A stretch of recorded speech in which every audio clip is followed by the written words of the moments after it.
এখন চলে আসলাম মাওয়া। জি। নদীর পাড়ে দেখেন কি সুন্দর দোকান করেছে, এখানে বিভিন্ন ধরনের আপনার মাছ, এই মাছ দেখাও, মাছ পাওয়া যায়, সিপোট পাওয়া যায়। দেখুন হাঁস ও চুলঝালের গল্প দোকান, সুন্দর পরিবেশ পরিচ্ছন্নতা। তো এখানে দেখতে পাচ্ছেন মাছ। আর এই হলো কাবাব আইটেম, দেখতেই পাচ্ছেন অনেক ধরনের কাবাব আছে। আমি একটু পরে খাবো, ব্লগটা দেখবো। দেখছেন ভাই রান্না করছে। এগুলো কত করে ভাই? 100 টাকা।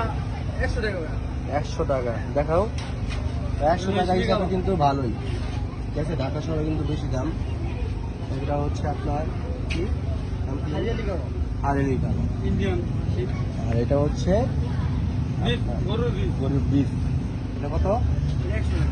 এটাও 100 বিফ। খালি শুধু আপনার ওইটাই 50 টাকা। আবার 50 টাকা মতো। তো দেখেন দাম অনুযায়ী ভালোই। তো মাছ আছে, তো আমরা খাবো ইনশাল্লাহ। তাহলে আমরা অর্ডার দিয়ে যাই, আমরা ঘুরি অর্ডার দিয়ে। একটা হচ্ছে আপনার এটা দেন, আর গরু দেন, দুইটা দিই নাকি? একটা তাহলেই হবে। তো আমরা অর্ডার কিছু নাই আর। লুচি আছে, লুচি। 10 টাকা করে। আচ্ছা লুচি দিবেন 4টা, হ্যাঁ। আমরা আসি দুইটা, একটু ভালোভাবে করে ভাইজেন।